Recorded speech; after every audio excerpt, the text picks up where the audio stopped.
Hello everyone, welcome to Armageddon, the series where the players have to remain cooler than a polar bear floating on an iceberg. We're happy to broadcast from Berlin. I'm Grandmaster Simon Williams and I'm commentating alongside the lovely International Master Jovanka Houska. Thank you very much, Simon. It's so exciting to be here because it's day 3, and you know what that means? It's Elimination Day. And yesterday we had a very exciting day as well, as 2 players got sent down to the lower bracket, and also we had our very first Armageddon in the Europe and Africa series. Let's take a look at the recap.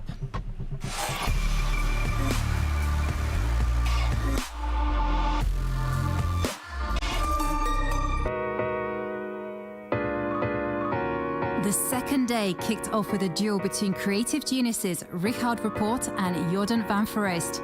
The match began well for Jorden when he utilized his rooks to trap Richard's king in a checkmating net. But some smooth calculation in the second game allowed Richard to score a clutch win with the black pieces to level the match and take it to Armageddon. In the Armageddon, Jorden with the white pieces was in a must-win situation, but a solid Richard calmly simplified the position to eventually win the game and decide the match. The second match of the day saw Matthias Bluebaum take on the legendary Maxime Vachier-Lagrave. In the first game, Maxime played brilliantly, controlled the game and had a smooth victory. This left Matthias needing to win in the second game. He played the French defence. It didn't work great, got a little bit messy, but Maxime kept his cool and got the victory, proceeding to the next round. This is Armageddon Championship Series 2023, the ultimate chess showdown of the year. The first 3 tournaments have already finished, the Americas with finalists Wesley So and Sam Shankland, Asia and Oceania with winners Nordibek Abdusatorov and Gukesh, and a special qualifying stage, Women's Week, where Bibisara Asalbaeva and Humpy Kaneru showed their best. And this week, our 4th tournament, Europe and Africa Regional Series. 8 of the strongest players compete for a spot in the grand final with a chance to win the Armageddon Championship. All our events are broadcast live from the World Chess Club Berlin on Unter den Linden. This is make or break. Who will make the cut and go through? Don't go anywhere. This is Armageddon.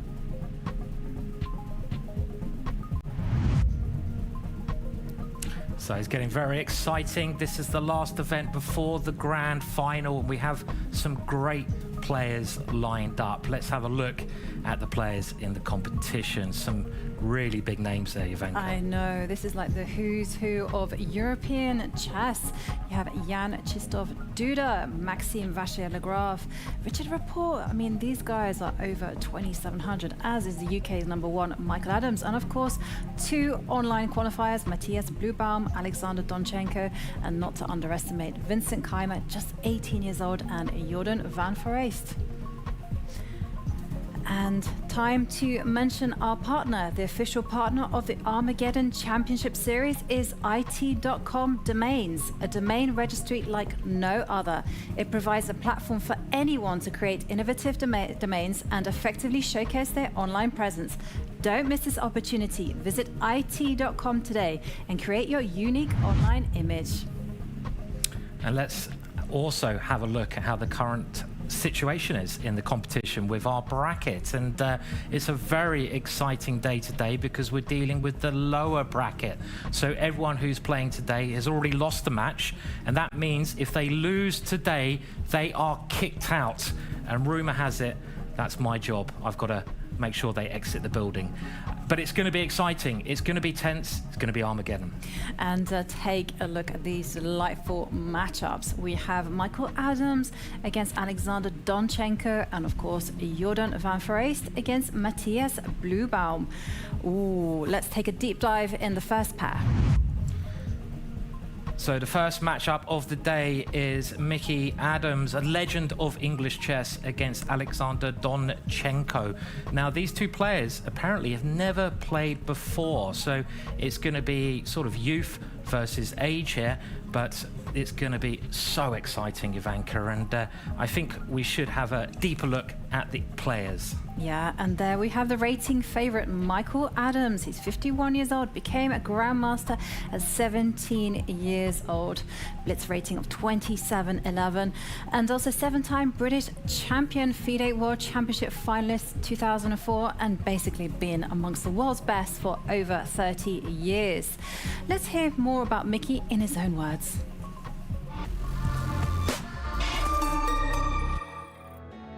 Hi, I'm Michael Adams, a chess player from England. I started off in chess when I was taught by my father when I was 6-7 years old. He wanted to teach me drafts, but chess was a more appealing game for me. I just found the pieces a lot more interesting. And once I learned the game, I won my first school's tournament and went on to play in a national event and performed quite well there. And then when I played in weekend tournaments against other players and saw the lifestyle that they were enjoying, that was a passion for me in chess. Chess, often events are very intense when you're taking place, but sometimes you have periods of free time in between events for reading, running, watching sports, rugby and cricket in particular. So yeah, use that time for events. Also, sometimes my wife was traveling with me to quite a lot of events, particularly in the earlier stage of my career, so that was great for me to have support and to keep family life going that way.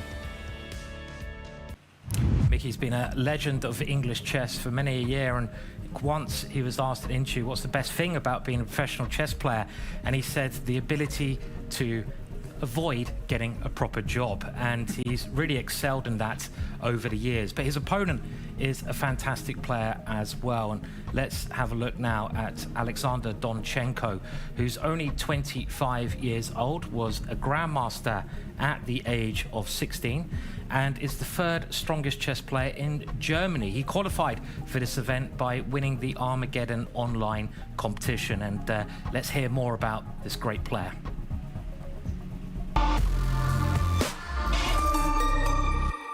I'm Grandmaster Alexander Donchenko from Germany.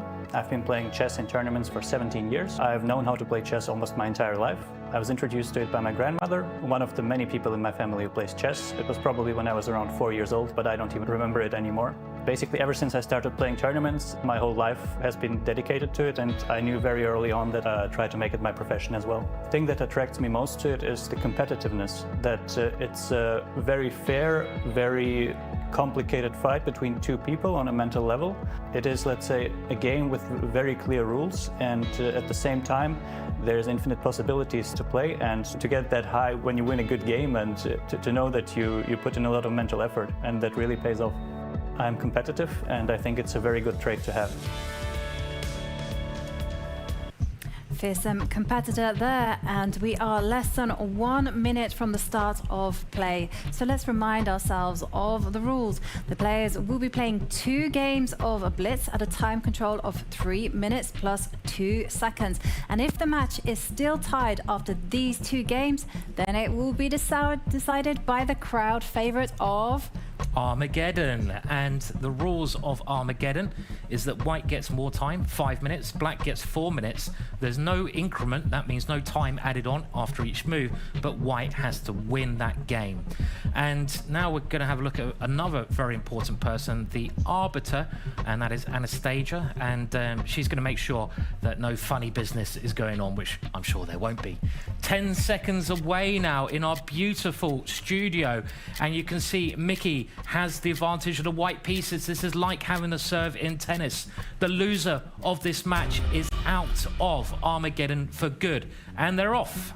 And Mickey opening with his trademark King's Pawn, and Donchenko also replying with his Sicilian defense. And Mickey is very well known in English chess circles for having a very well worked out repertoire. He's so fearsome with the white pieces. Yes, and we get a very exciting start to the game. As Jovanka mentioned, this is the Sicilian opening, one of the most exciting and cutthroat openings that there is. This move from Mickey looks a little bit odd because you normally get your bishops out first, but Mickey wants to at some point bring his king to the queen side. The knight there attacks black's queen. The black queen has to go backwards, and now Mickey offering the exchange of queens. Donchenko avoiding that option. Yeah, Mickey really going to try to establish a dark square bind. Now, I have to say one thing about Michael Adams. He has a nickname over the world, and that is the Spider, because he is an expert at weaving a web of positional mastery and confusing his opponents, whereas Donchenko also has a very similar style, but tends to open with more solid openings. And they're clearly still in their preparation. Chess is a very tough game. You've got three parts of the game. The opening, that's what they're in now. The middle game, where all the pieces are battling each other, and the end part. And the opening, you've got to try to memorize your setups, know exactly what kind of strategies you want to do. And White's got a bit more space in this position. That last move is just giving the queen somewhere to go to. And Donchenko now bringing up the pawn, and a very aggressive move there, but this is still theory. This has still been seen in other games, so they're following other competitive games so far. Yeah, absolutely. And I have to say, I've been very impressed by the way Donchenko handled the opening stage in his match against Keymer. The openings really worked out well for him. It was what happened later in the middle game, in the closing stages, when that clock was ticking, that things went wrong for Alexander Donchenko. I'm amazed by the heart rate of Mickey. Is this the lowest we've ever seen? Are you all right, Mickey? Wakey, wakey. He's under 70, okay, around 70, and in such a stressful game like this. That is quite unheard of. Remember, the loser is going to go home. They're out of the competition.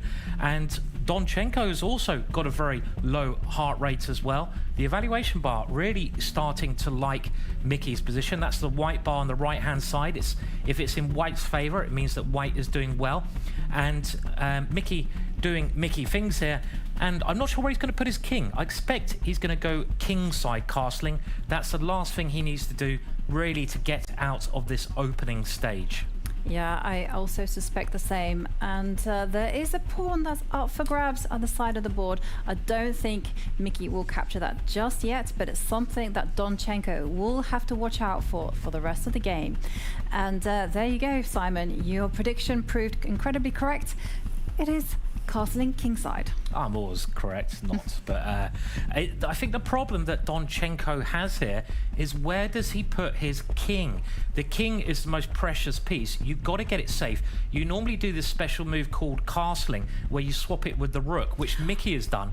And a bit of a break in the center here. But I'm not sure where Donchenko's king's going to go, because if it goes kingside as well, there'd be a pawn, that one on the right-hand side, that black pawn, which is guarded by the black rook, which Mickey can just grab. Yeah, and we see that Mickey broke through in the center and now makes a trade of pawns. And it's all going to be about whether Mickey can accelerate the play. And we saw some hesitation there from Donchenko, and he actually captures that pawn back with the queen. And I expect there could be a rook coming to the middle. No, a knight comes in, attacking the queen. Another nice move.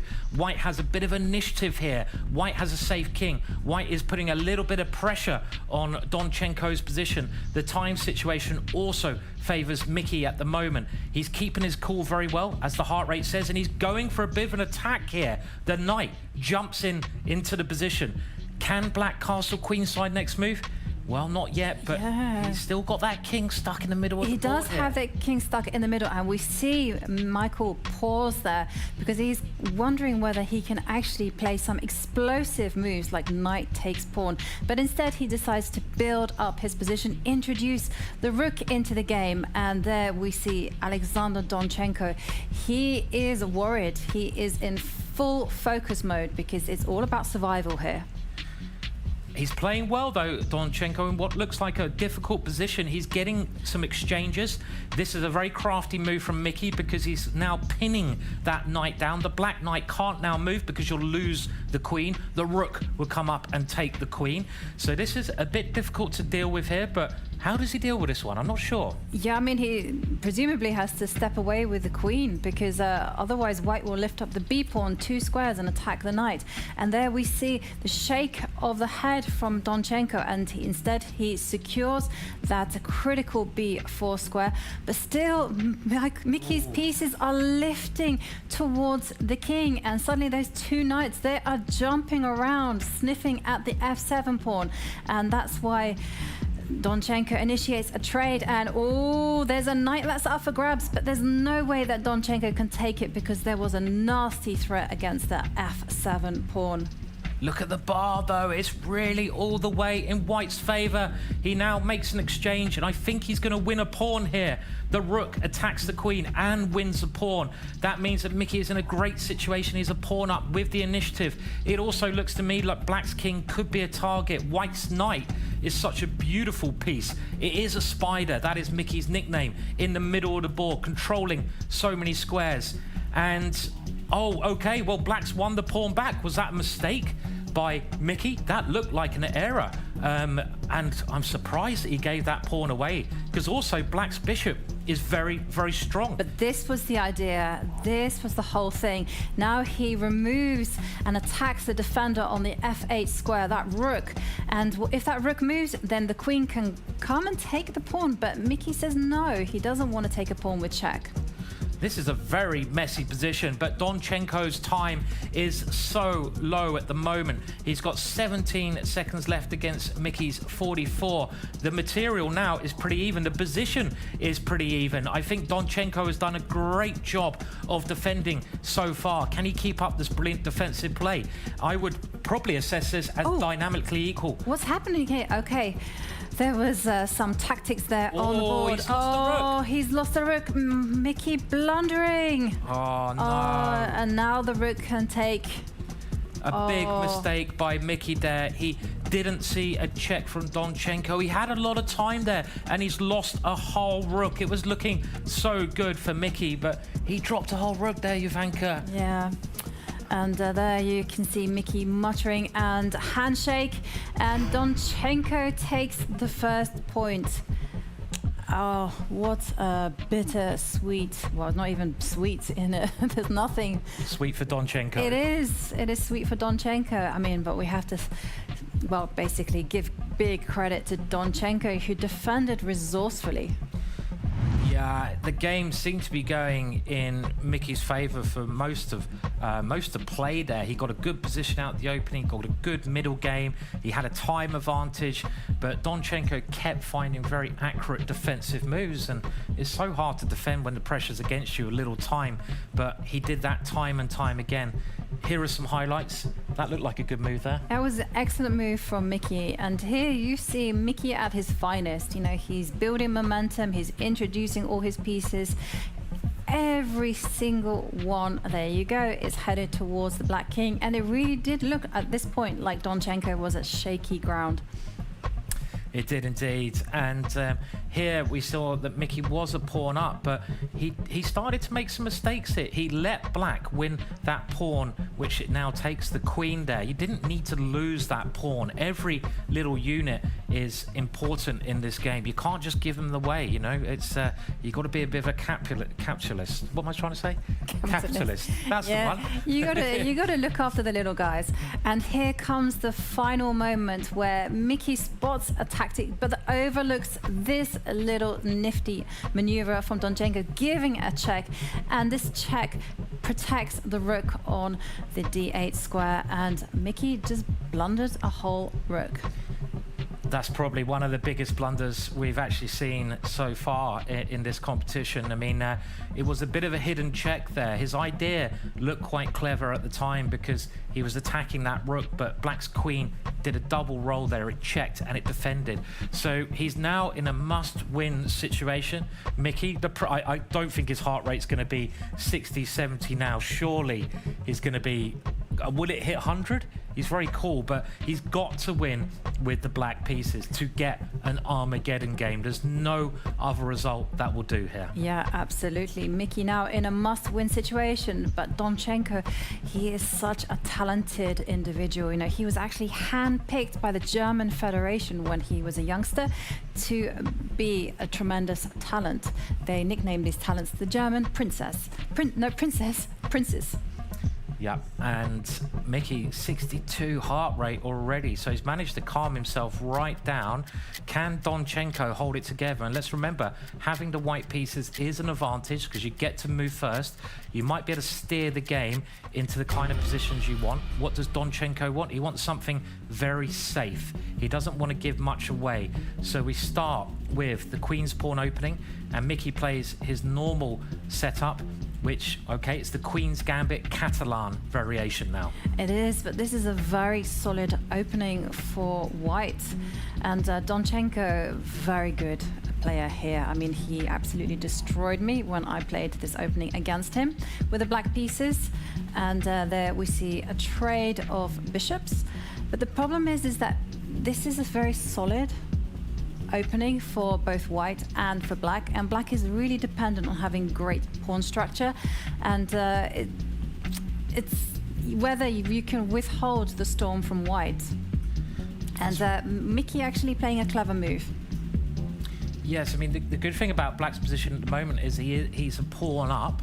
He does have an extra pawn. That is part of the opening strategy from white, because white gets a bit of a better center. Maybe black's knights could be kicked around, but this last move seems very clever. That pawn in front of the rook is getting ready to move, so white defends that square by developing a piece here. Mickey still a little bit up on time, and again he prepares that move by just shuffling his pawn, so the pawn in front of the black rook really wants to come forwards. And this is a thematic antidote. You lift your knight to the center, you exchange a set of knights, and then the pressure remains. Still a pawn up though. If he can hold on to that pawn, it would be great news. But I don't think he will. Lots of exchanges happening, lots of wood being chopped on the board. And here we have, do you see, three pawns. Wow. On the C line. And 3 pawns is a lot of pawns. It is a lot of pawns. It's not often that you see that. And white has a very comfortable static advantage. And by static, it means it's got good pawn structure. They're working together. And Mickey needs to activate his light squared bishop. And remember, Mickey also is in a must-win situation, so he needs to balance out this bad pawn structure by activating the pieces. Ooh. Yeah, isn't there a rook move? A rook can attack the queen, and look at that. There's a pawn in the middle of the board that can fall off. Maybe the knight then jumps in, or some tactics there possibly, I'm not sure. Yeah, okay, well, Mickey goes for another idea, and this move is aiming to unleash his bishop. If you look at Mickey's bishops, the only piece still sleeping, it's still at home there, tucked up in bed. It's a lazy piece, that one. Get the lazy piece out of bed. And I think he's going to aim to fly that bishop as far as it can go towards white's king. And white's king, because there are pawns on black squares, it makes the opposite squares weak, the light squares. Mickey has a light square bishop. This is going to be his chance to create something. Still, I must admit though, I'm liking Donchenko's position. It seems like he's got exactly the kind of position he'd be happy with. Not too much risk, a nice, stable kind of position, not too many tactics here. But Mickey is famous for his positional play. Can he turn on the heat here? Yeah, he's going to have to turn on the heat. No other choice about it. The problem for black is that ideally he wants to lift up the rook and swing it across to the right side of the board. But unfortunately, that's not really possible. So Mickey just concentrates on developing the bishop, attacking the queen. Donchenko, now he's less than 1.5 minutes on the clock. His queen is under fire. It needs to move. Could it grab some pawn? But Donchenko says no, let's go for a queen trade. This is a really good strategy. If you're worried about your king, trade off queens and you can neutralize the threat. 9 times out of 10 recommended by plumbers. Not the kind of plumbers I've had in the past. And there you can see queens have left the board. And we have that exchange of queens, and again We talked about this yesterday. The more pieces that get exchanged, the nearer to a draw the game becomes. And a draw is going to suit Donchenko down to the ground. It means he progresses. Mickey has a really tough job to do here. He's advancing his pawns on the king side. This is a good strategy. He needs to open up some lines. Ooh. Maybe his pawns can do that. I expect he'll take that one and swing the rook around. Yeah, he has. Ooh, and look at that. You just saw the bar just move a little bit into the white side, and you can see black has a small advantage there. And something that will be a huge factor now is that both players, well, now Donchenko is under the 1 minute mark. And Mickey has to get rid of this knight. The knight comes away. I'm liking Mickey's chances more now. He's an expert in this type of position. He's a brilliant positional player, and he's really good at the end part of the game, the ending. The bishop I like in the middle of the board, but you know, he's still got a lot of work to do. He's got to win this game. Donchenko under 1 minute now. Remember, if the clock gets to 0, you lose. And what's he going to play? He backs up his pawn there by that little rook move. The king is very important in this part of the game, so both players using their king very well here. Yeah, but definitely. And Donchenko 47 seconds, and there we see Mickey doing some maneuvering, which is often a good idea. You make your opponent stop and think and ask, what are you planning? And then you wait until the clock is less than 20 seconds before you make your move. And I think there was a big threat. The bishop was actually in a situation where it could have been trapped there, so the black king needed to give that bishop an escape square. I think Donchenko there also wasn't sure about what to do, just moving his king backwards. But the emphasis is on Mickey. He needs to do something. He can't just sit around and wait. He attacks the pawn. The rook wants to grab the pawn. White defends the pawn, and now his king comes the other way. I think he's got to use that pawn next to the black king to try to dislodge White's knight, and he does. He moves it forwards. There's a big threat here. The pawn is threatening to check the king and win the knight. The king has to run away. And there you see the knight being pushed to the bottom row, and Donchenko maneuvering the knight, and you see how quickly he's making the moves. It's only 25 seconds left on the clock, and the pressure is on because Mickey has made his breakthrough on the B line. Brilliant play from Mickey so far. He's pressurizing White's position. Both of those black rooks are aimed at that little pawn. He takes the open file for the rook. Rooks work very well on open lines as they go in straight rows. Can you get the rook in? The rook comes in, attacking White's knight. The white knight is now defended. Again, Donchenko is doing an excellent job of defending. How is Mickey going to break through here? He's piling on the pressure. Look at that. The c-pawn has fallen, and he wants to line up both his rooks on the second row.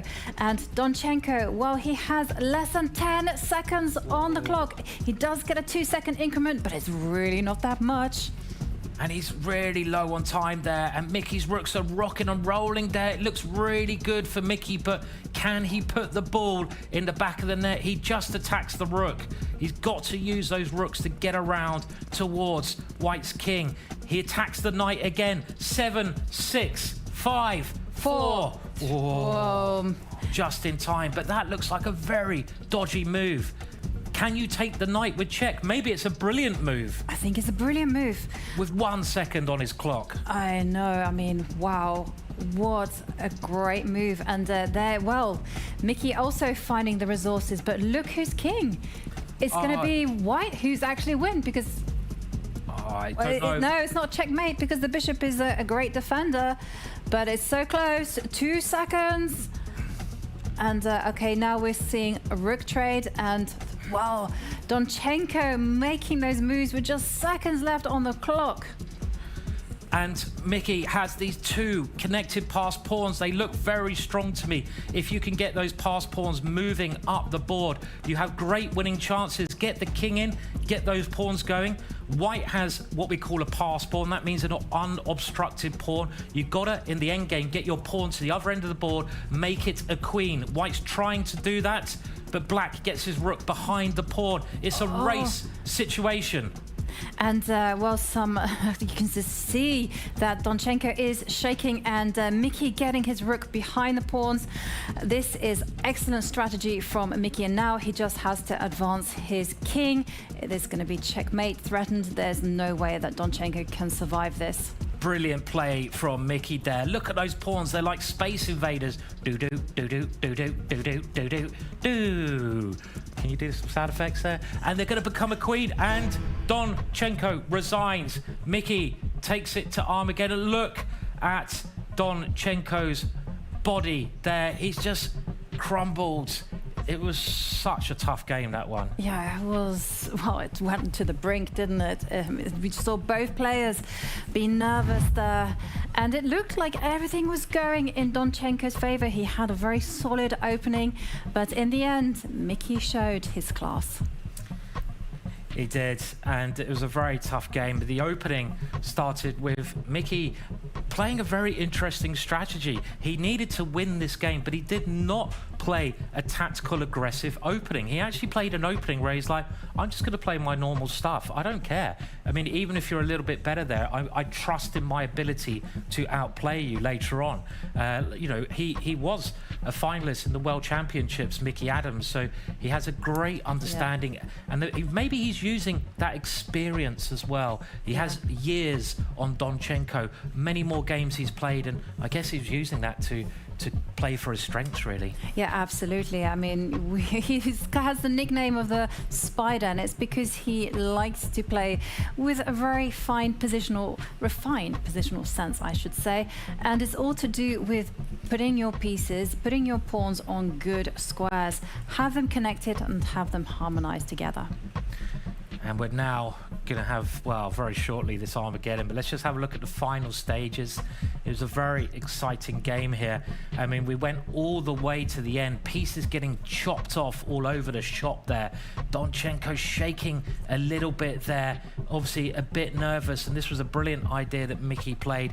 He went to get the last pawn, and we're 50 seconds away from Armageddon. Well, the players are going to have to channel their inner Bruce Willis if they want to survive, because it's do or die time, and whoever has the white pieces will be in a must-win situation. That's right, and let's just remind everyone of the rules. This is just one game left to decide who goes home and who stays in. Our beautiful studio, all getting ready for it now. White has to win. White has 5 minutes, but there's no added time, so you've got to play a little bit quicker. Whatever happens is just on this game. There's a lot of money at stake. There's progression in the tournament. Their nerves have got to be at maximum. I expect especially Donchenko, can he bounce back from that rather horrible loss he just had? Donchenko with the white pieces. Yeah, and he's opened up with an opening called the English, and Mickey... Bit cheeky. It is a little bit cheeky. Maybe it's like poetic justice.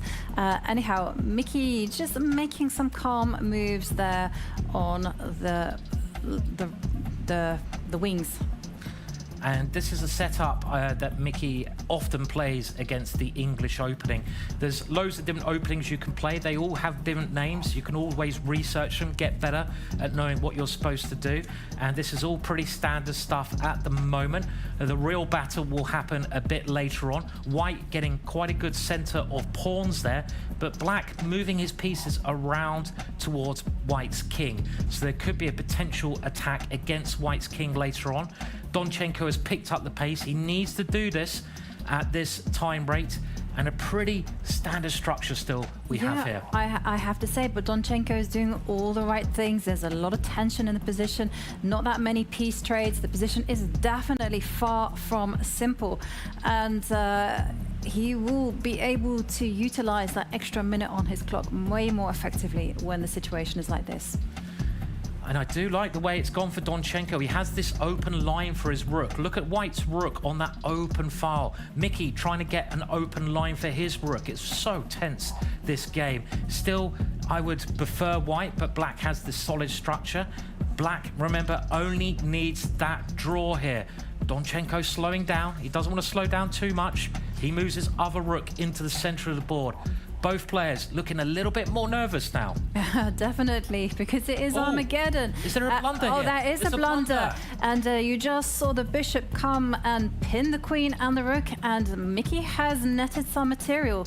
And you can see that the black color dominates on the evaluation bar. And that means one thing: black is winning. That was a very nasty turn of events for Donchenko. The black rook comes in, but I think this is another blunder because Mickey has to give his rook up for that strong piece, and now the material is back to equality again here. There's a nasty trick here. Oh, white avoids the trick. The black knight was threading a big check there. He can still come in with check, but Mickey decides to try starting an attack against white's king here using Harry the H-pawn. They both look so focused, don't they, at the moment? I know, and judging by those two mutual blunders, I think nerves. They are very nervous, and I can feel it here in the studio, and we're on a different level.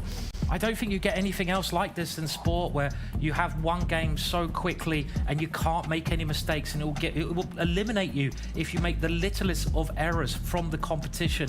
The gladiators' battle of the mind. White moving his knight into the center, a very good idea, but Mickey moves his rook to an open line.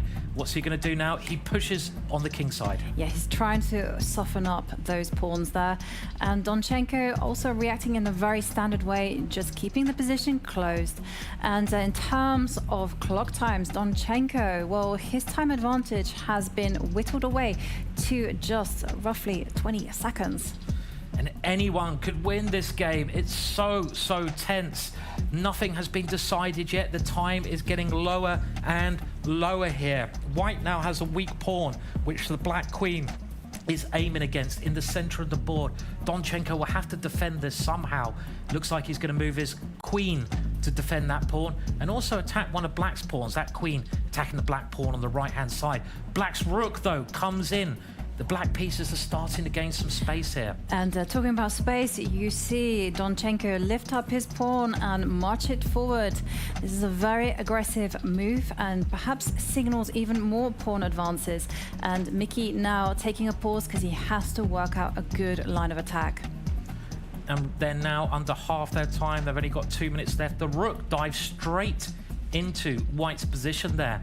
And the white knight is pinned. White moves his queen away from the black bishop, and Mickey is slowing down a little bit. That's never a good sign in Armageddon. You've got to keep the pace up. As soon as you slow down, it means you might not be finding the right moves. The black knight, very bad. Okay, he captures that one. That's probably to bring the black knight to a better square. And the black knight comes in. What a tactic that is. Offering the knight. If you capture the knight, the black queen comes forwards. It attacks the rook and also lines up against white's king. That is one hell of a move there. That is one hell of a surprising move. You could just see the shock in Donchenko's face and shaking his head. But he does react in a very solid way. He just reinforces the control of the light squares. And Mickey now lashing out, attacking the rook. Oh, I don't like it because look at that. The D pawn is going to start marching. What's to stop it from, like, the rook coming one square, defending, and oh, hang on a second. There's a knight coming into F3 check. There's a big threat on the board. Oh, there is. This position is so complicated. It's got really tactical. All of a sudden, white's pawn 2 squares away from becoming another queen. If it lands, if it touches down, it will win the game for Donchenko. But black has some threats. Can that knight come in? He moves it backwards. Oh. He plays it safe. Was there a winning idea there? Of it, well, maybe queen takes knight. I don't know. Too complicated the position. This is a safer approach. Definitely a safer approach, and both sides banking on the fact that their pawns are going to reach the destination. And this position is still incredibly chaotic, and Donchenko is the one who has less time on the clock. Just over 1 minute, and what you see on the clock is what you're going to get. There is no increment in Armageddon. And you can see Donchenko shaking a bit there when he'd be moving the pieces. I'd be shaking all over the place here. I wouldn't be able to hold a piece on any square because they are now, as Jovanka said, getting so short of time. Donchenko is defending, though. He really needs to get some activity. And Mickey's pawns, they're just marching up the board. This is how he won the last game. He had 2 pawns skipping down the board hand in hand, and they're doing the same again. The rook comes up attacking one of those pawns. You don't want to lose those pawns. How do you avoid that? The knight attacks the rook. Well, can you take the pawn now? Well, that's what Donchenko is going to be calculating, but he has to do it quickly. We saw his heart rate there, 122, and it was flashing red. Oh, nice move from Donchenko, counter-attacking the black queen. They both must be so nervous. I'm amazed their heart rates are not higher here. The black king all of a sudden looks very exposed as well. Donchenko, though, only 36 seconds. You don't get any added time. Mickey's queen is attacked by the white pawn. He's got to move it. Where's it going to go? It goes all the way backwards. And does defend the B pawn, and Donchenko just attacking the H pawn. Oh, okay. And offering a queen trade now. And in view of the clock situation, it feels tempting to go for it, right? Just use the black knight as a blockader and then run with the pawns. But the position is still crazy. But look at Mickey's time as well. You cannot Mickey has no afford. time. What's he playing? He's played a check. And now you've got to move now. It's just going to be a crazy finish. Keep your eyes on the clock. I'm not sure if Mickey has enough time here. He just doesn't seem to me to have that. Okay, that pawn is rushing down the board. But it's going to get munched on, and okay, Mickey now in. Oh, well, this is good news for Mickey because the position is very safe for him. He can't really lose this. And lose on time. He can lose on time. Okay. This is the problem. Mickey has a great position, but he only has 7 seconds left. I think he's going to get flagged here. And what that means is I think his time is going to run out. He just doesn't have enough time to survive this position. This is going to be heartbreaking. He's got 1 second and he's lost on time. That is absolutely heartbreaking for him in a position you would never lose if you had more time. But the clock is a very important part of Armageddon, and Donchenko at the end picked up his pace and he improved his time handling there to win the game. But what a painful way to get kicked out of the competition. It was really nice to see Mickey congratulate his opponent at the end there, because that's his last move of Armageddon. Yeah, and as you said there, Simon, heartbreaking stuff for Mickey to lose on time in a position where he should never lose at all. I mean, that's very unfortunate. But the players did treat us with a rather wild, chaotic Armageddon. There was tactics galore, and here was a brilliant move from Mickey. Yeah, this was a great move. The knight coming in. It was one of the most exciting games of chess I think we've seen in any of the Armageddon series. Is this one. It was going to and fro. Both sides had chances, and this is where Mickey just spent too much time. He kind of forgot about the clock here. He found a good plan. He did exactly the right thing to consolidate his position, but he spent too long finding it. And you know, it's all right to find the right ideas, but you've got to find them quickly as well. And at the end here, the important factor was just the clock. And as long as white keeps his rook on the board, which he does, and he's moving a bit quicker there with the hands, this was key. Maybe they should train by quick hand movements or something. Yeah, for sure. I mean, what the technique is, you actually put the rook really close to the clock, and then you just make small movements. Yeah, that's all you needed to do. You know, maybe learn a bit of kung fu, Bruce Lee style-y. You know, that's what you need to do in Armageddon, just to get, you know, just to do it right, I think. Because if you can move and press the clock, then that's a big advantage. And at the end there just wasn't enough time to do that. And the clock was the deciding factor after all. So in the words of Dr. Strangelove, you have to harness the power of time. Nice. And we do, I believe, have an interview now with Mickey, the loser of that game. So we'll go to Sonia and Mickey there. Yeah, we're here with Michael. That was a tough match. I'm so sorry. How do you feel? Yeah, I just didn't play well today. I think it's fair to say. Yeah, it was pretty random. I think someone had to win and someone had to lose, and I don't think either of us made a strong claim. So, yeah, I mean, the finish is what it is, yeah. Okay, can you tell us something about the key moments of the games? Well, first game I just had a very good position and I just kept on blundering on my pieces, and then I lost a rook, which was sort of the end of it. Second game, well, I mean, in general, I think he was just trying to make a draw and somehow ended up winning this end game, but it wasn't very convincing. And last game, okay, I mean, again, I had quite a bad opening, but after that I was in general a bit in control of the game, and I just lost on time at the end. But okay, it was clear. No, I mean, I just used too much time at some moment because I actually was ahead on the clock. But Yeah, okay. So, yeah, the tournament is over for you. Do you have any plans in Berlin still, or what is your next tournament? I'm actually back in Germany for Dortmund Open. Yeah, I don't know. I'll see. Maybe go to the bar. Okay, thank you so much and best of luck. We go back to the studio with Jovanka and Simon.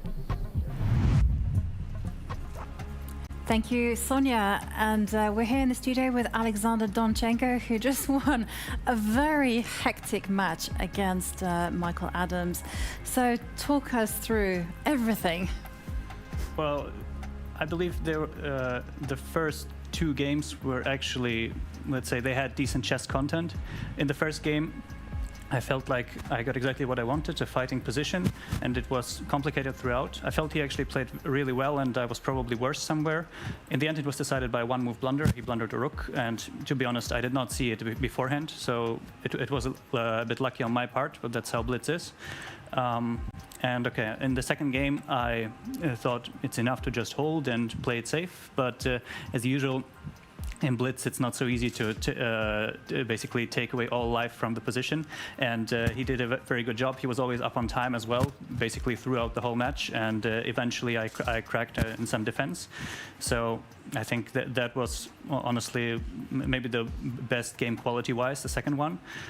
And of course, well, when we played Armageddon, I chose white beforehand because, well, I know that first of all, Armageddon games do not end in draws, never, because there's no point in them ending in draws. So I might as well take the extra time.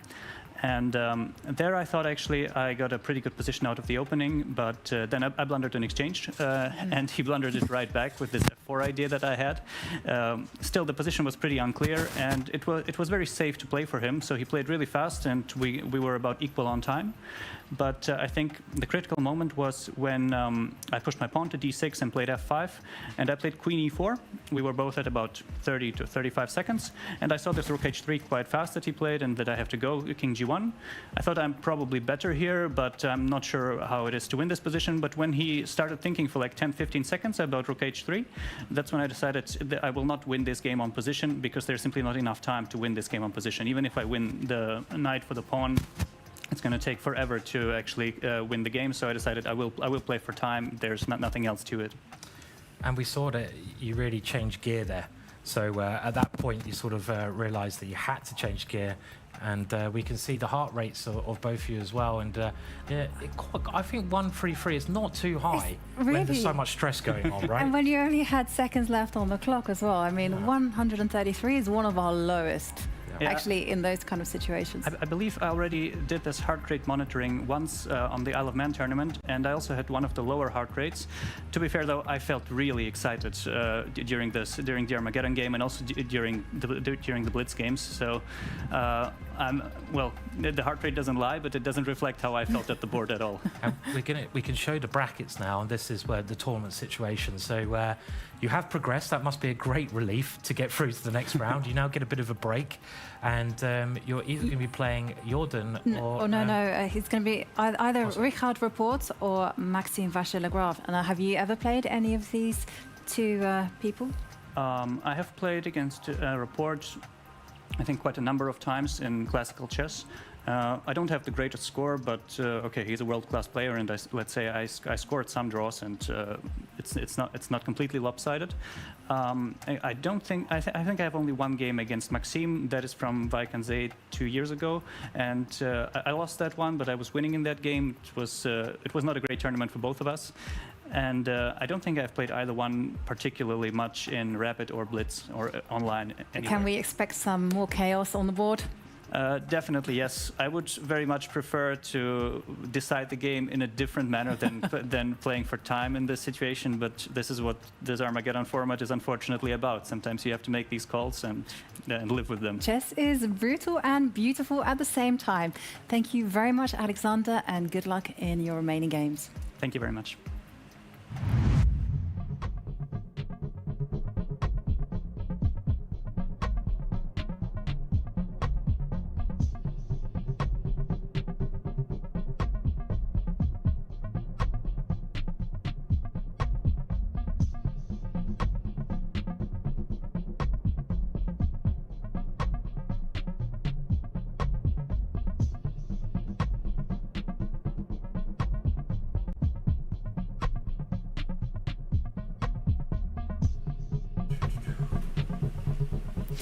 And time to mention our partners, the FIDE Online Arena, which hosts rated tournaments and games 24 hours per day. Join the arena and you'll get a FIDE ID, profile on FIDE.com, access to a pro chess community, official online ratings and titles, all recognized by the International Chess Federation, prize money tournaments, and so much more. So play official games at chessarena.com. Yeah, very exciting first match, but we're now moving to our second match, and we have another nail-biter lined up. We have Jorden Van Foreest, and he's the young Dutchman, against Matthias Bluebaum of Germany. Both young players, both exceptionally talented, and they've played together 6 times, I believe, in the past, and it has favoured Matthias with a plus score. And well, we'll find out today who will make that early exit. But first, let's have a look at the stats. And Jorden Van Foreest, 24 years old, became a grandmaster at 16 years old. He's the second strongest chess player in the Netherlands. He also won Tata Steel in 2021. And chess has frankly been in his blood for centuries. His family are all chess players, and not just his family, but his great-grandfather as well. And let's hear more from Jorden in his own words.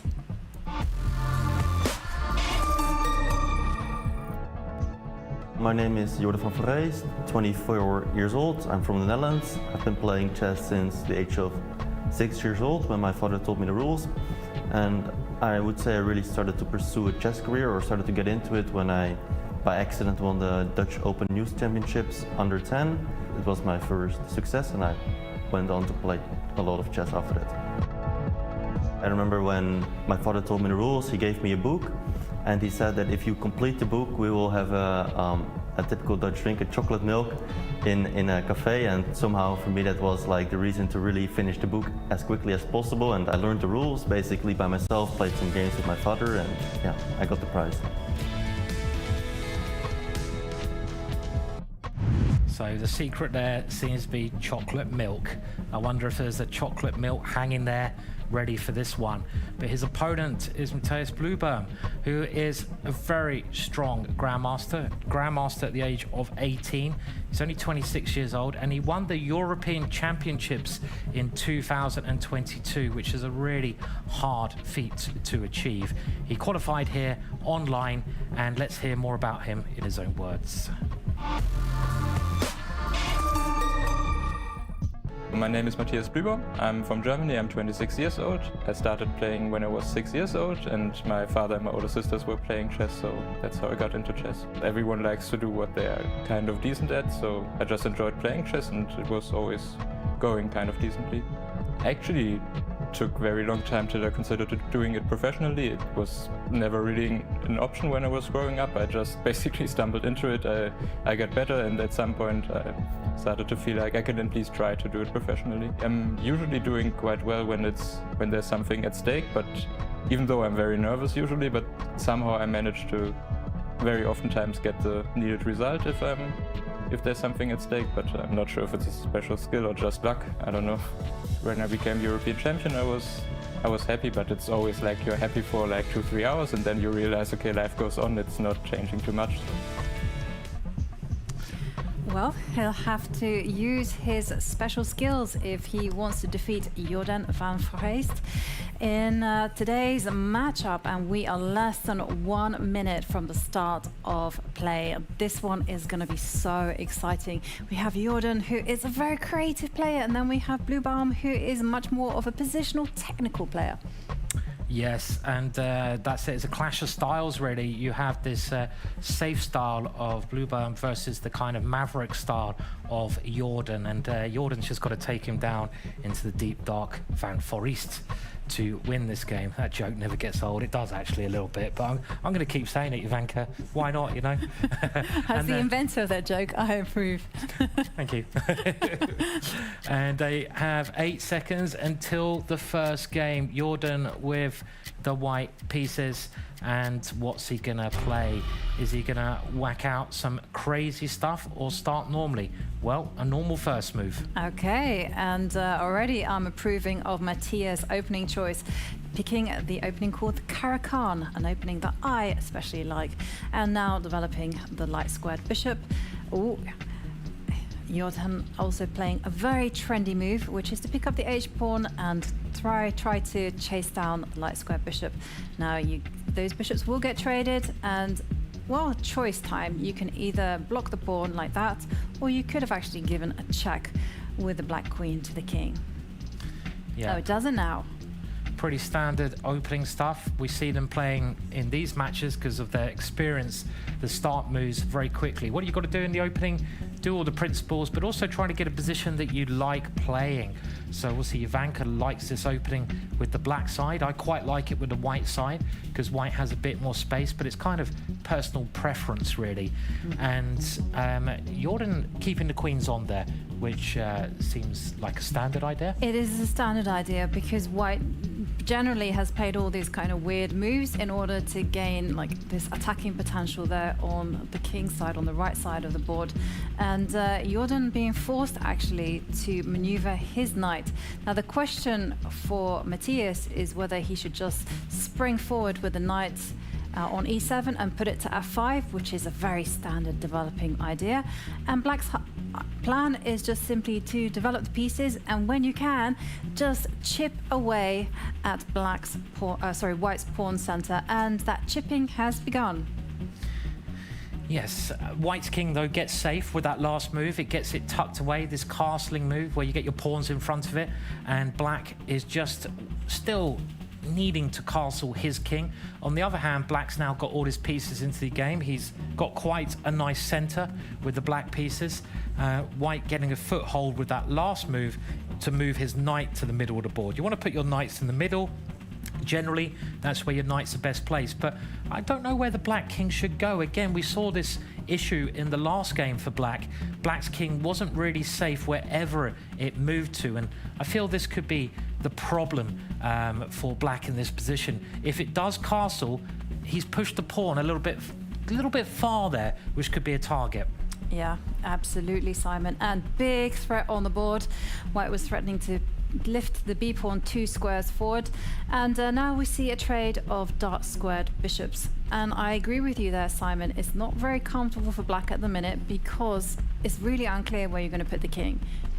And Jorden offering a trade of knights. Big question here. Do you capture, try to simplify the position, or do you try to solidify what you have on the right side? And that white knight is sitting very pretty in the middle of the board. It's very nice having a knight like that, just dominating a lot of different areas, because again, chess is based on a battle, and when you're in the middle of the battlefield, you can go forwards, backwards, to the sides as quickly as need be. Last move I like as well, white gaining more space, and maybe the white rook can now come up behind that pawn and attack black's queen. That would be a very interesting move, and he does play it. The white rook pushing the black queen backwards. Both players playing very quickly, very sensible moves also. Their heart rate's a lot higher than the last match. I was going to say, hey, we did see the heart rates both flashing red. It means the players are under some stress. And someone whose heart rate has now just decreased is Matthias Bluebaum. And his clock, though, is ticking down. It's under 1 minute and 20. Ooh. Yeah, he's got to pick up the pace. This is one of the problems for Matthias in the first match he had against Maxime Vachier-Lagrave. He got himself a bit short of time on a regular basis. Jorden just moving his rook out of any danger there, and they're kind of just jostling about at the moment. Black's deciding that he's not going to move his king. He's going to leave it there. At the moment, that's okay, because it's got a lot of pawns. It's a blocked position, does not open lines. When there's many open lines, it's an open position. In a blocked position, your king is safer because you have many obstacles in the way of your opponent's pieces to get through to it. And Jorden tanking a lot of time now as well. Yeah, he is, and his heart rate has gone up to 137. But Jorden has to come up with some ideas, because Black's plan is very simple. He just wants to maybe eliminate a set of knights, and then, as you say, kind of like reinforce what you have. There you go, trade of knights. And then once those knights have left the board, if white were to capture with a pawn, then the other knight would find a home on the f5 square. And look at that, there's Matthias offering another trade. Yes, and this is, I think, going pretty normally for Matthias, but he's got to decide about his king at some point. That's the only slight problem I can see for Black. Will you really want to leave your king in the middle? You can only play with your knight, queen, and rook, those pieces on the other side of the board, for a certain amount of time. And okay, he's not castling. Probably wise not to castle still. Yes, and instead he's going potentially pawn grabbing. Can he just grab that pawn on a5 with his knight? He can, because queen g5 is met by rook g4, but he moves the rook into the middle. I think he could have grabbed the pawn, as you say. I think he should have gone a bit courageous there, but this is also looks like a very interesting move. The white pawn in the middle of the board is getting a bit surrounded by Black's pieces. They're both under a minute now. It's getting very tense. The heart rates are going up. We have an exchange. Is that white knight going to jump in? But can't Black just win a pawn now? Black should absolutely win that pawn. I mean, Black's king is safe for now, and he needs to calculate very quickly and take a decision, and he does capture that pawn with the queen, and now it's just to get that king to safety. If he can get the king safe, then Black is going to be doing very well here. He's a pawn up, but white is threatening to win the pawn in front of the black queen. Defend that. Defends it. Yeah, defend it. And there we see Matthias with 21 seconds to go. Okay, what is Black going to do? Finally, are we going to see the king castle? No, the king steps onto in the middle. Oh, hello there. That's a very ingenious choice. And now is the time for Matthias to centralize the rook, attack the queen, but instead he retreats the queen. Okay. I mean, Black must be doing well, but the black king is in a more dangerous situation. The evaluation bar is really in Black's favor, so he's getting rid of his one problem, his king. He's getting it in the corner where it should be as safe as it can be, away from white's pieces. The time is also against Bluebaum, but you know, he's got that center. If he can get rid of the queens, it'll be quite an easy win for him, because he just pushed the pawns up the board. He's looking a lot more confident now, and look at Jorden's heart rate. It's getting ridiculously high. Call him an ambulance. 156, but he's doing all the right things. He's placing his pieces on active squares, and well, Matthias just doesn't have any time to calculate. This is just pure instincts. It is, but Matthias has that extra pawn, and now he's moving his knight around. If Black can swap off the knights, he gets more exchanges. He wants to get to the ending. Once you have more material than your opponent, you want to get to the end, because your extra points, they count more, because you'll have that one soldier left right at the end of the game. And take a look at Jorden's clock time. He's now ticked under 10 seconds. And, well, he pushes his pawn forward, and Matthias is just playing instantly. And he's trying to get a passed pawn there at all stake. And I love the way that Black has speeded up his play. He was playing a lot slower, but now he's really picked up the pace. But keep an eye on the clock. They're both down to 10 seconds. White is throwing his pawns forwards. He's really trying to get a queen by just pushing and pushing. Does he have a tactic here, though? I think he could have gone queen takes rook or something like that there. And he plays another move. And this is also a great move, pinning the black rook to the black queen. This could be a killer. 3, 2, whoa! just in the nick of time, but I don't know if it's going to help. The tactics are aplenty. Take a look at that neat move from Matthias, retreating the knight, defending and attacking the rook at the same the queen at the same time. And 7, 5, 4, and Matthias has let Jorden have a killer board pawn. And look at his disappointment. There comes a queen on the board. This is what you need at the end of the game. And Black is devastated with the way he's playing. You can see the disappointment there in his face and in his moves there. This is what chess is about. It's emotional. And he resigns. He was doing so well there, but he just crumbled when the time got short. Yeah, he let that win slip away. But hats off again to Jorden for keeping the game alive and just inducing that panic from Matthias Bluebaum. And now Jorden taking the first game. Well, Matthias knows what he has to do. And let's have a look at some of the highlights, because that game had us on the edge of our seats. As all the games here do, to be fair. They're so exciting today. And yeah, it looks like Black was doing well, Bluebaum, for a lot of the game. He played so well. And the other thing that I was impressed with was he picked up the pace, you know, when he needed to. I mean, he was short of time, he picked up the pace, but it was in the closing stages where Jorden just proved to be more tricky. And let's have a look here. This was the problem. Look at Black's rook. The Black rook can't move because of the queen and the time situation. They just got to bang out the moves. That was a crafty tactic, but again, Jorden just kept coming with the tricks. He's a big bag of tricks, that Jorden deep dark Van Foreest. he really does put the pressure on when it's critical. He's a specialist at quick chess, and the problem here was that White's pawn is 2 squares away from queening, and when it does queen, it's going to queen with check, and that rook supports the queen. The queen comes on the board. Black already knows that he's losing this one. You can just feel the disappointment there. You feel sorry for him, don't you, there? But yeah, it's a brutal game, and that's what chess is about. It's a gladiatorial battle of the mind. And it can be painful when you lose. It certainly is painful when you lose, and we're less than 1 minute from the start of the second game. Matthias will have the white pieces and is now in a must-win situation if he wants to take the match to Armageddon. And he has to get rid of those emotions. He has to get rid of that disappointment, the anger, because you can only play good chess with a drop of emotion. That's right. You gotta, I mean, it's a really good way to focus the mind chess, and it teaches many life skills, I feel, because you've got to control those emotions. You're going to be absolutely distraught now. You might be angry, but you've got to get rid of all those emotions or harness them.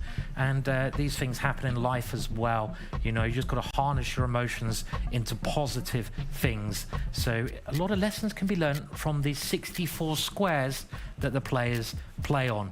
And we now have the game about to start, and White must win to go to Armageddon. Anything except a White win means that Jorden goes through to the next round and Matthias goes home. And Matthias actually choosing a very solid setup, and Jorden also reacting by getting the dark square bishop to the longest diagonal on the board. Very solid, very stable so far. But one thing we did notice in Jorden's match against Richard Rapport is that when Jorden was in that great situation where he just needed a draw, he got nervous and started making negative decisions. Yeah, I can understand the nerves. Very normal reaction to have when there's so much at stake here. You know, you go through to the next round or you get knocked out. And there's a lot of money they're playing for as well. And it is a solid start to the game so far. If we have a look at the live board, the board they're playing on, White has a little bit more space. Those pawns are looking a bit more dangerous for White, so that's White's advantage, but it's only a very tiny, small advantage. And Black has a solid position, and that's what Jorden needs. He needs to have a solid position, keep the game stable to get the draw. but it's very hard playing for a draw. You play for a draw, you can often play a bit too negatively, and that's also something Jorden must avoid doing. Throws his knight into the center of the board there, though. Yeah, and a kind of interesting fact that we just saw there was that both players started this game with high heart rates, both of them flashing red, and Matthias shaking his head. Is he still thinking about what happened this is a in big the previous game? No, he has to let that go. That's been and gone. And okay.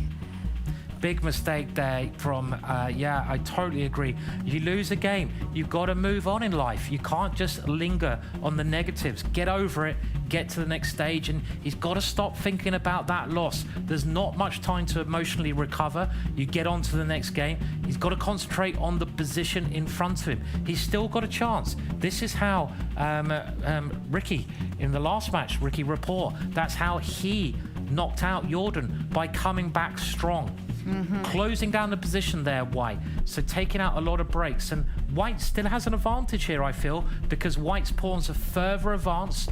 White has the space advantage. Again, if we're talking about war analogies, when you have more territory, that is a positive thing. I'm sure anyone who's played Risk will know that. And now White getting space on the other side of the board. So I do like White's position. Stop shaking your head. You're doing well, man.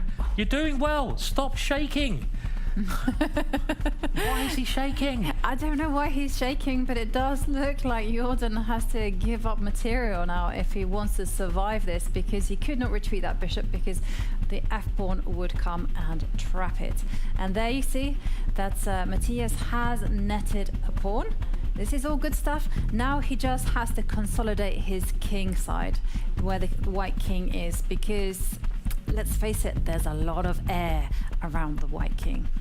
Yeah, I mean, at the moment, White is a clear pawn up. Okay, I mean, Black might be able to cause some hassle here by, at the right moment, unleashing his bishop, but it is an extra pawn. And at this level, an extra pawn counts for a lot. So you've got to be confident here. You've got to play with that confidence. You've got a chance of getting it to Armageddon, a very good chance of taking it to Armageddon, and that's all you can go for at the moment. More pieces getting exchanged, but Jorden is one pawn down at the moment.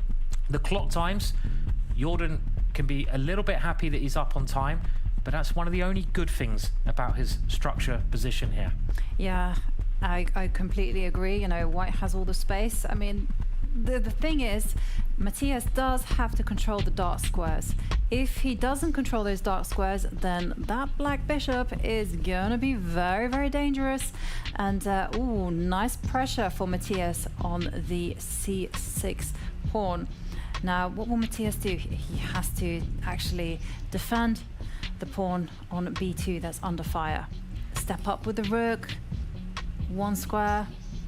Well, he's moved it 2 squares forwards, going for the most aggressive move, and Jorden is now playing more like Jorden. He played a little bit too much for the draw at the start, but he's playing to open up lines now. He's much more of a tactical player who likes energy. He likes giving his pieces freedom to move. But I have to say, Matthias has done a great job of keeping those pieces out of the game so far. Okay, moves his rook up, creating a blockade there.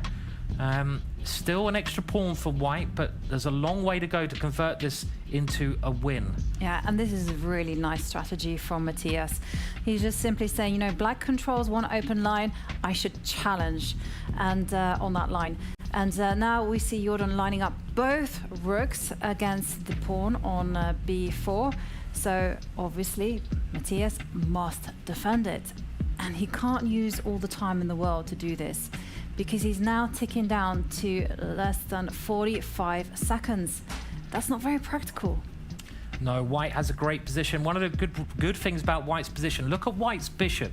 Where is White's bishop pointing at? It's pointing at the pawn by Black's queen. And that bishop will point to that pawn forever and forever. There might be There's some tactics, right? There might be a tactic. I don't think it works, though, at the moment. The bishop defends the rook here. So far, I think it's all okay. And Jorden just has to wait, and he's got that time advantage as well. How is White going to break through here? I think White's got to do a bit of rearranging of his bits now, but he seems to have now at least got over that first loss. We haven't seen any more shaking of the head. Another problem that maybe White can have later on is that his king's a little bit weak. If I was White here, I'd really want to get the queens off the board, because if the black queen ever gets into the position, it can really cause the white king problems, because the bodyguards of the white king have wandered away from its protection there. And well, we see Matthias ticking to 22 seconds left, and well, he has one job, and that is basically to keep control of the position as much as possible. And here comes the breakout. There is Jorden breaking through in the center. Remember, if Matthias loses control of the dark squares, it will almost be game over for Matthias. Yeah, I'm just a bit worried about the white king at some point. And there's the tactic which we mentioned before. That is a nasty tactic. If the white pawn takes the bishop, the black rook will take the white rook check. 7. It's like 5, 4, 3. Oof. Oh. But things are looking bad now for White. He's actually all of a sudden a pawn down. From being a pawn up, he's a pawn down in a must-win situation. Yeah, he's gone back to shaking again, and I might shake my head at this moment in time as well. Jorden could bring that bishop all the way around if he wants to, but he centralizes his queen, and now he goes for a queen exchange. He's really just controlling the position now. The queen's come off. This must be pretty safe for black with that extra pawn, which he might lose, but it's opposite colored bishops. Opposite colored bishops nearly always end in a draw as well. Yeah, absolutely. And there we see Jorden just retreat the bishop. Now he's calmly advancing his pawns. I mean, there's no way that Jorden can lose this. And we see Matthias shaking his head once again. Yeah, I can't see any way White can win this one. Remember, in the ending, you've got to get your pawn to the other end of the board, but only player who's going to get a pawn to the other end of the board is going to be black here. Black trying to exchange off all the pawns. If all the pawns come off, there's not enough material to checkmate, and it's a helpless scenario here. They can shake hands, agree a draw at any moment, but, well, that would mean that Matthias is out of the competition, and I can understand why he's shuffling on. He realizes the position is the end, and here it is. This is the end, our only friend, the end. A draw agreed. Draw agreed. 2 kings remaining, and 2 gladiators in the studio. And there we see it. Jorden Van Foreest is the one who wins the match. But Matthias Bluebaum is showing us yet again, you know, he is incredibly strong, but the clock is proving his downfall. Yeah, you got a feel for him. He played very well in the first game, and in the second game he got a decisive advantage as well. But there was a couple of problems in the second game. This was where he was a pawn up.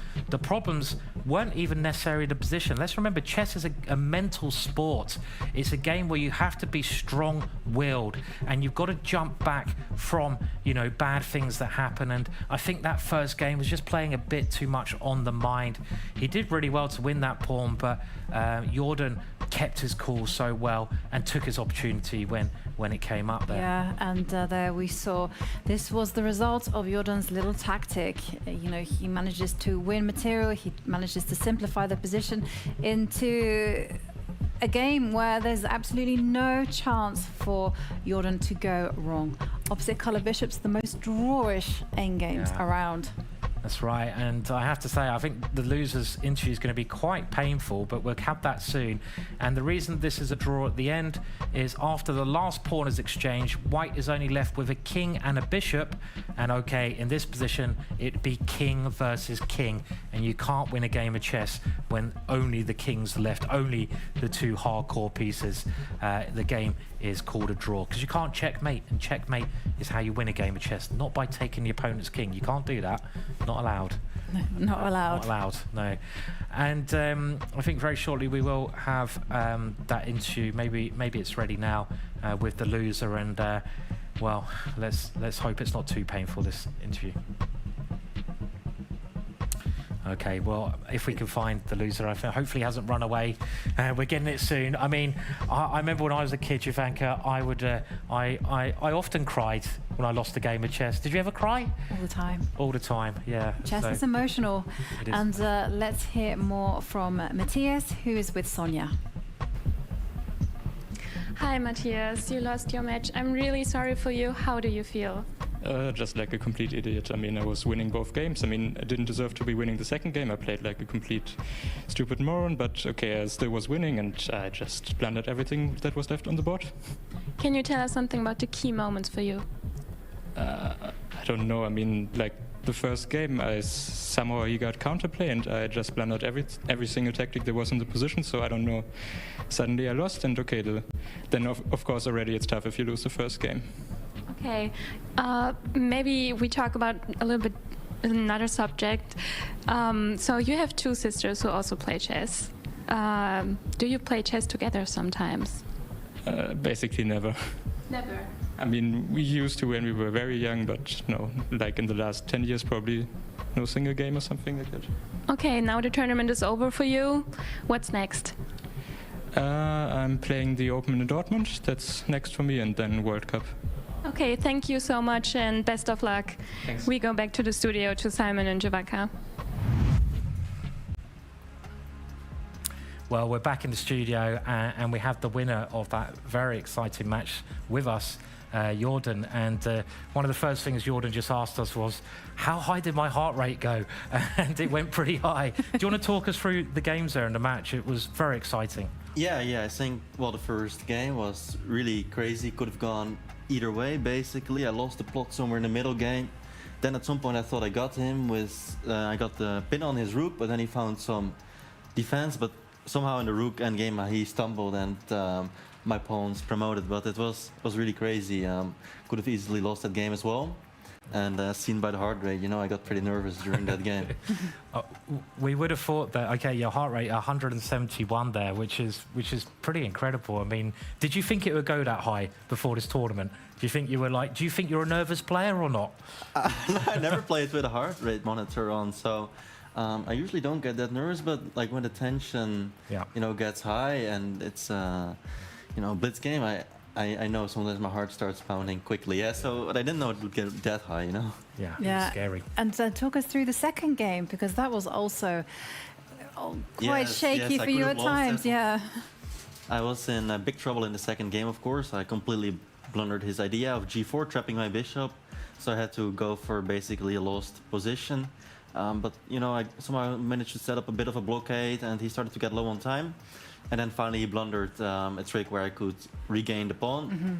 But yeah, it was also a super tough game, of course. I mean, after g4 I didn't rate my chances very high of saving the game, but fortunately I managed. So all in all, I don't think the quality was very high, but you know, when you're playing blitz, the the mistakes creep in sometimes. And at what point did you realize that the match was yours? Well, I had after I took on c5 and I regained the pawn, I had a pretty good feeling that I should be safe. And then, of course, like we played on like 50 more moves. Yeah. I think he played on out of spite. But I mean, I already knew by that point that I was. Once the queens were traded, yes, you could breathe. Big sigh of relief. Yeah. And you can now relax a little bit because you're still in the tournament, which must be good news. You're feeling very happy about that? Yeah, for sure. I wanted to stay in Berlin a little bit longer, but now I secured my stay for at least 2 days more, which is important. Yeah, Berlin is a fun city, so it is. It is a very fun city. Didn't want to leave yet. Can we ask you? We'll have a look at the bracket as well. We'll ask you this question. You can see whereabouts you're positioned, and you're going to be playing. The loser between the match of Jan-Krzysztof Duda and Vincent Keymer. So have you played any of these players before? Oh, I didn't know. I thought I was going to play Donchenko. So interesting. Yes, I've played both of them many times. I would say I've played Duda a bit more often. He's just 1 year older than me, so he played the first time in 2015 in the World Junior Championships. Of course, ever since he's become one of the best players in the world, and maybe even better at blitz. I think he's like top 3 in the world in blitz or something like that. So I have a lot of experience playing him, but not a great score. Vincent, I just played a few games, but never in Blitz, I think. And how are you going to enjoy Berlin then? Because you said you've got a couple more days. You got anything planned? Are you going to have a nice meal, enjoy some of the nightlife, or do a bit of tourist looking around? I enjoy a little bit of the nightlife, enjoy all of those you named, yeah. Everything. But, Take everything. But how will you practice for your next match? Just keep a fresh mind, I guess. Keep some energy, you know. Keep a fresh mind by enjoying the nightlife.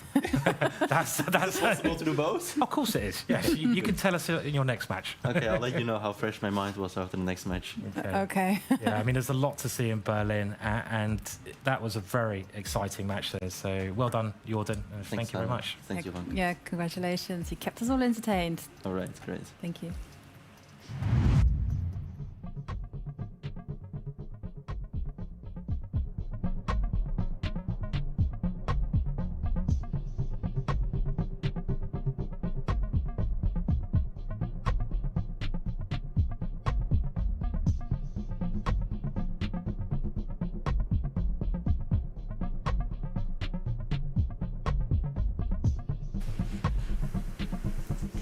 And time to mention our partner, Kaspersky. As a technology and digital privacy company, Kaspersky supports the secure advancement of chess in the digital space and its expansion into online tournaments. A perfect combination of human excellence and strong technology. Oof, what a day. I mean, it's been a real roller coaster. We didn't quite know what was happening. I kind of felt like expect the unexpected. Yeah, definitely. I mean, that was one of the most exciting days so far. We had that brilliant first match, which went all the way to Armageddon, where it went to the clock, and then Jorden fighting hard there, and bringing home the bacon. So some brilliant games of chess, and it's the first day where we have some eliminations, but we have tomorrow as well, and what to look forward to? Well, loads to look forward to. Look at these players. These are big names of chess. You've got Jan-Krzysztof Duda, one of the strongest players in the world, and he's playing against Vincent Keymer, who's a prodigy, a brilliant young player. That's going to be such an exciting match. Then what about the second match there, Jovanka? Richard Rapport, 2707, again, one of the finest minds in the world, playing against Maxime Vachier-Lagrave, who is one of the finest tacticians in the world. He's also been World Blitz champion in 2021. It's too close to call. I cannot pick a favorite. No, really close to call. I don't know. We're going to have to wait and see until tomorrow. And every day we get a little bit closer to finding out which two players are going to go through to the grand final. A bit of a sad day for us English today. We're not supposed to be biased, but we've lost our English friend. Oh well, it happens. And I hope you enjoyed it. And yeah, it's been a good day. Yeah, definitely. And there'll be more chess coming your way, more thrills, more excitement. Same time, same place. Tomorrow. As always, tomorrow. See you later.